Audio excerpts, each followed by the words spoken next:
Ganyan karami yung sugar na meron dito. Okay guys, so let's find out something dito sa Cerelac na to. So ito nga po pala yung Cerelac na mixed vegetables and soya. So itong mga nakalagay dito sa nutrients for your child, yung nutrition facts niya. Kung nakikita nyo, per 100 gram niya na powder, meron siyang sugars na 15 grams. Okay? Per 100 grams. So ibig sabihin ito, 120 grams ito. So ibig sabihin, meron na talaga siyang sugar na 15, or sabihin na natin mas mahigit pa sa 15 kasi 120 gram itong pack na to. So ibig sabihin mas madami pa sa 15 grams. So let's find out kung gaano karami yung 15 gram dito sa isang pack na to.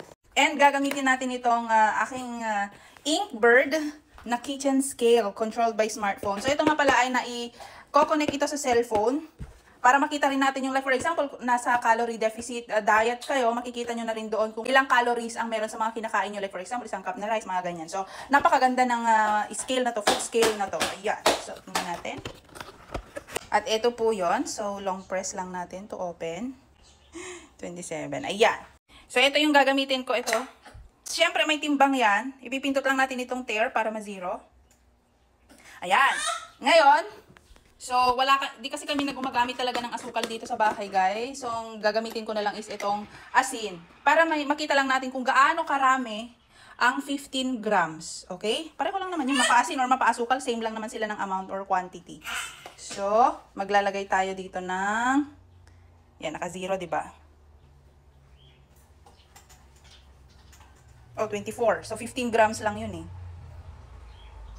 20. Ayan. Okay? Kita nyo? So, ayan po. Ganyan karami ang 15 grams. Sa 100 grams na nandito, ganyan karami yung asukal na nandito. So, kinompute ko kung ilang sugar ang meron dito sa 120 grams is 18 gram pala. Okay? So, titingnan natin yung eksaktong dami ng sugar na nandito mismo sa isang pack na to. Okay? 18 grams. Oh, masyadong marami na yan. Ayun! Kuha mo, be. Okay, so ayan, ganyan, this is 120 grams and this is how much sugar is in it. Diba? Diba? Diba? Diba? Okay, ngayon, papakainin ko naman yung anak ko. So, i-tear natin yan.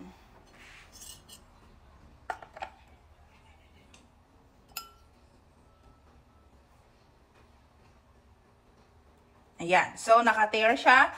So, 0 gram. Ngayon, papakainin ko yung anak ko kasi usually, 1 and a half. Mga ganyan lang pinapakain ko sa anak ko. Pero ang serving size nito is 50 grams. Okay? 50 grams. Sa 50 grams naman, ang asukal na meron dyan is 7.5 grams. Diba? So ngayon, titingnan natin kung per serving, ito yung ganito karami yung pinapakain ko sa anak ko every meal. 26 grams siya na Cerelac. So titingnan natin kung gaano kadaming sugar meron dito sa 26 grams. 3.9 gram ang sugar ng ganito karaming Cerelac. 3.9. Mga ganyan. Sinobrahan na lang natin. 4. Kasi 3.9 yun, hindi 4. Imagine, ganito karaming asukal meron dyan. See? Ganyan lang siya, pero eto na yung content niyan na sugar. Pagkain ng baby, ganyan karaming asukal. Diba? O, dapat hinay-hinay lang tayo magbigay ng Cerelac sa ating mga anak. Huwag natin siyang gawing staple food nila for everyday. Kasi ganyan po nga kadami ang sugar. Diba? Ganyan lang kadami, oh. Ayan. Kung sa tingin nyo guys, kakailanganin nyo rin yung ganitong timbangan, ilalagay ko lang po dito sa aking comment section, dito sa aking yellow basket or orange basket. Ayan, description box, kasi napakaganda nito. Pwede nga rin itong i-connect sa cellphone para makita nyo kung ilang calories yung mga meron dyan sa pagkain na kinakain ninyo. Yun lamang para sa mga nag-monitor ng sugar na kanilang kinakain. So, ayan, nabigyan ko na kayo ng idea. Yun lamang, bye-bye!